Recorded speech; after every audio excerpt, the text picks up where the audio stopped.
Hey guys, this is TV Pop Culture, episode 49.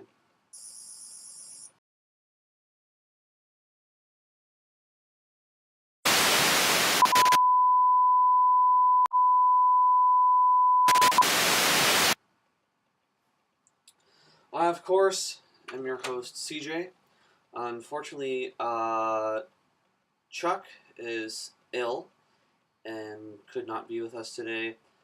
Cody was unable to make it out of his house due to snow, and something has happened to Sam and Noah, which baffles me. But anyways, the only reason I'm recording this is because I cannot wait any longer for them to show up.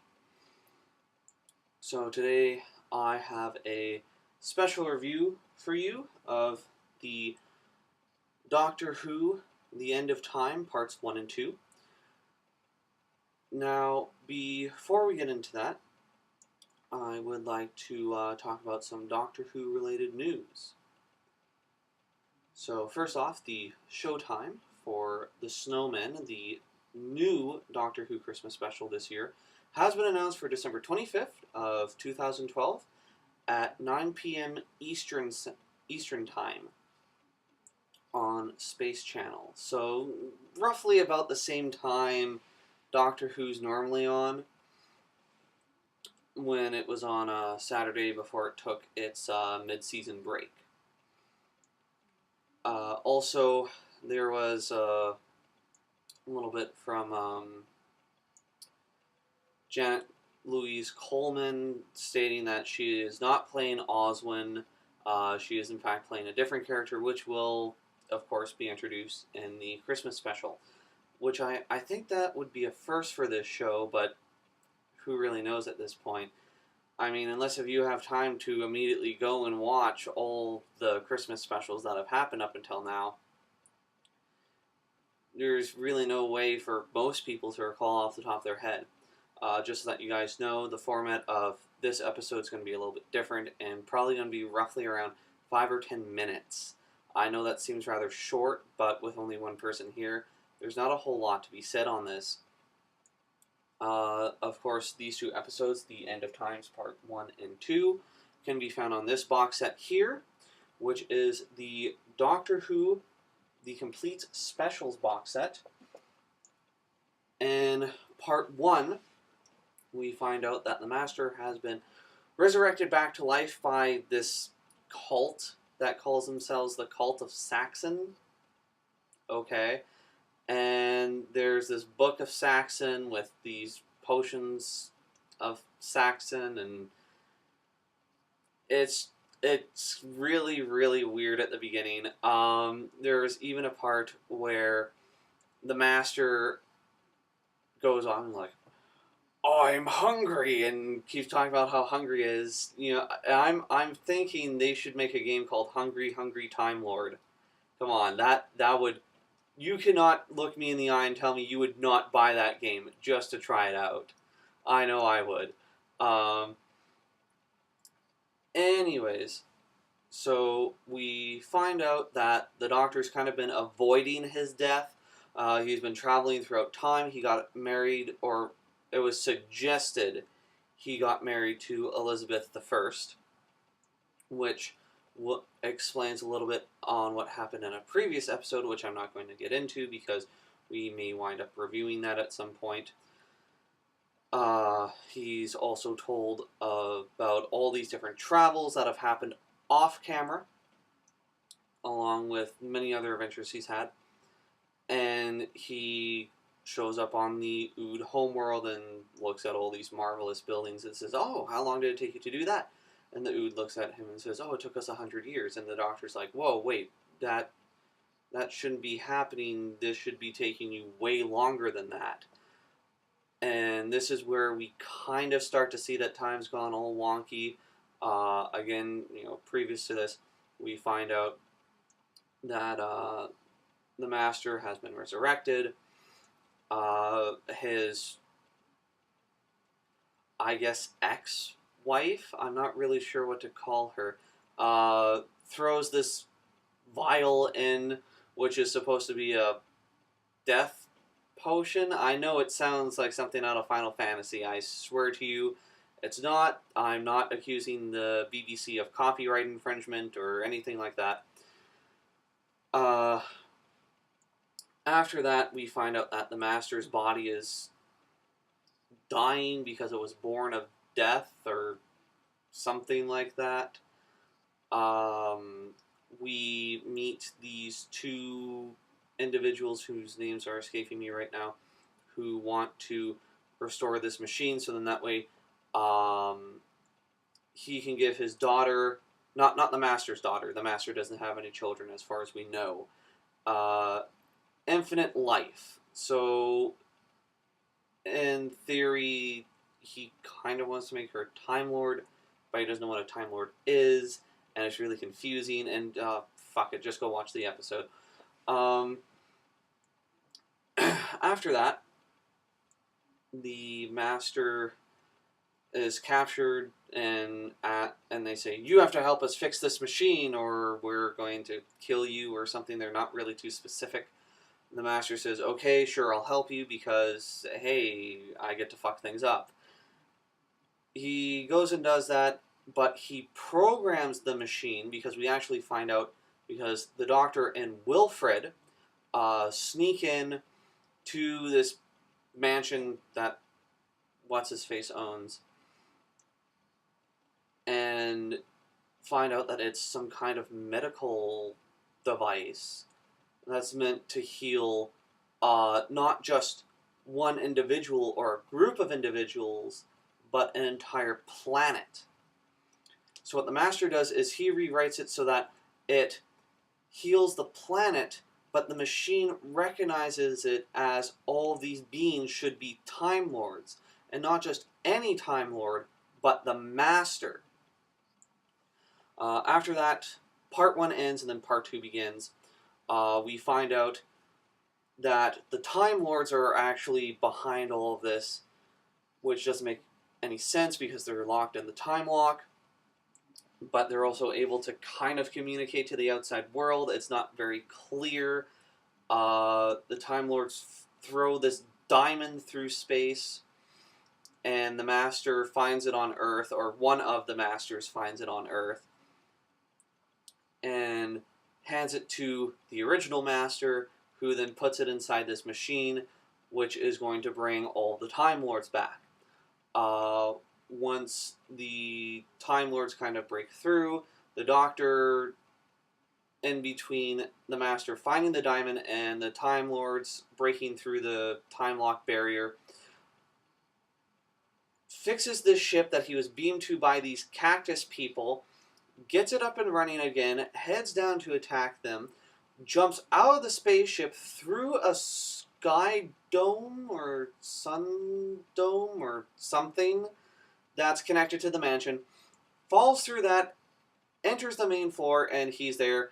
And Wilfred Moth also gets dropped off, which why the Doctor couldn't wait for them to do that, I don't know, but you know, whatever. It's Doctor Who. It's a TV show. Take it for what it's worth. After that, the Doctor and Wilfred Moth kind of help get everyone out. The Doctor's a little bit distracted by the Council of Time Lords at this point, and they say, oh, well, you know, we're going to replace planet Earth with Gallifrey because who needs the planet Earth? They're worthless and stupid, and they're only holding themselves back, and we can do so much better than them. And the Doctor winds up shooting the machine, which starts to close the barrier up again, trapping all the Time Lords back on the other side. The Master is seen to, I guess, follow into the barrier with them. That part was really unclear, because all you see is the Master, like, leaping towards the President of the High Council, and then all of a sudden they just disappear, which is really odd. What else was there? There was, of course, all that being sealed. We then find out that it's actually Wilfred Moth who is supposed to cause the Doctor's death, because what happens is in order for Wilfred to save these two men, he has to go in the machine to press this button, which is like a radiation chamber. But the problem is that you can only open the other door as long as somebody's in the chamber beside it.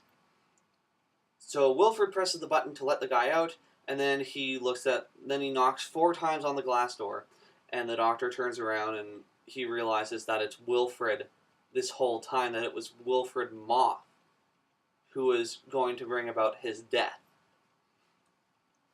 And at that point, looks at him and Wilfred have this big argument, and he says, you're worthless. I shouldn't be sacrificing myself for you, but I'm going to anyways, because I'm the doctor, and you're my friend, and I don't want to see you get hurt. So the doctor steps into the chamber beside Wilfred, presses the button to let Wilfred out, and then all this radiation comes flooding into that chamber, which, of course, the doctor absorbs, and then the regeneration process begins. After that, he starts traveling around to visit Rose before she even meets him, visit Martha in the future, and Wilfred Moth in the future, who is at Donna's wedding. And then after all of this, he crawls his way into the TARDIS and then regenerates into our current Doctor, Matt Smith, who begins to notice that he's plummeting towards Earth, and then begins the next season of Doctor Who. My personal thoughts on this is, I was very disappointed in how David Tennant went.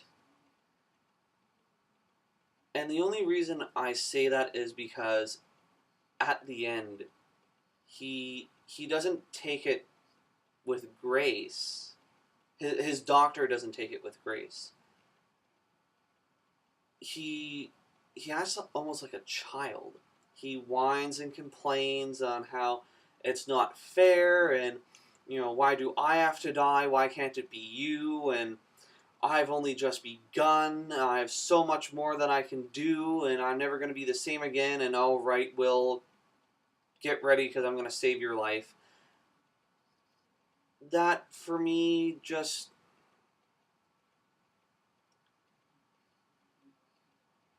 seemed really off-putting. Because when Tom Baker's doctor went, his doctor dies from falling off of a tower.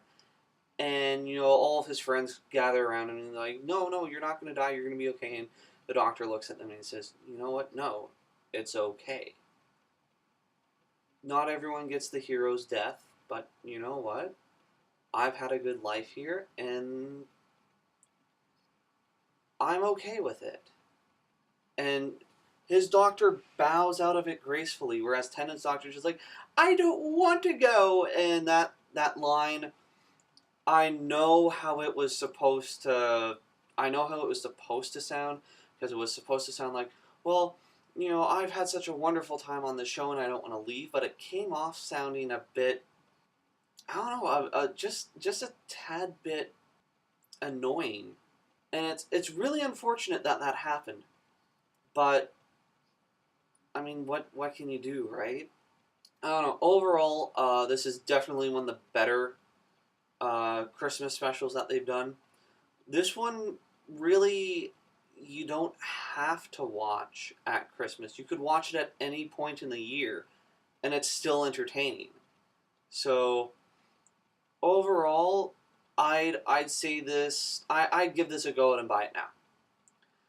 Even through the really bad wooden dialect in the beginning, with the Book of Saxon and the Potions of Saxon and all that stuff, and the doctor whining and all the other mishaps, I'm still going to give it a go and buy it now because it is still entertaining, and the Book of Saxon crap only lasts for like the first, 5 minutes, so it's not that bad. Again, you know, I'd definitely give it a go and buy it now, even knowing what it's like right now. I'd still give it that. So yeah. Um, Again, these 2 episodes can be found here, and the complete specials for Doctor Who. This is actually the only way to get all of David Tennant's era, and that's not the only thing it comes with. It comes with The Next Doctor, Planet of the Dead, and The Waters of Mars as well. You can find it on both DVD and Blu-ray, usually wherever they're sold, like HMV, Future Shop, Best Buy. Um, and it really is a very nice collection to have. I threw in a little bit more cash and bought the Blu-ray version for myself, but that's just me. Uh, the DVD one is cheaper. However, with how much Doctor Who is going for now, with how popular it is, you probably will be paying a fair amount more than I did. Not bragging, I'm just saying. So, just as a last bit of news, and also as a reminder, the Snowman, or Snowmen, which is the new Christmas special coming out this year, will be premiering on Space Channel on December 25th at 9 o'clock Eastern Time. And as a little bit of a note for those of you who watch our show, after next weekend, which is December, I'm trying not to look at the calendar, December 15th and December 16th, after that weekend, we will be taking a small Christmas break. With that being said, you may still be seeing some episodes uploaded that are late or behind, but we will not be doing any new recording between September 15th and 16th to January 5th. So, just so that you guys are aware of that, in case if some of you are like, hey, why are there no new episodes? I may still be uploading new videos of a show that I plan to do to kind of fill the void left by Nerd Culture Radio called Our View. It may at times have myself, or Noah, or Chuck, or Cody, or really whoever wants to do it that week or that month. The schedule for it has not been set up yet, which I am in the midst of doing right now.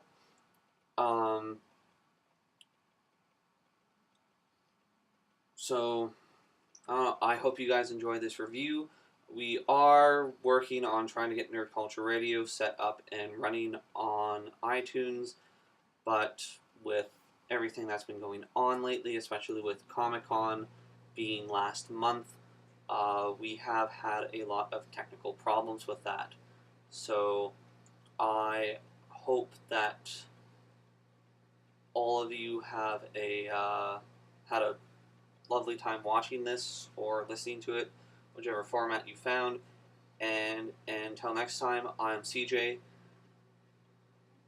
by myself.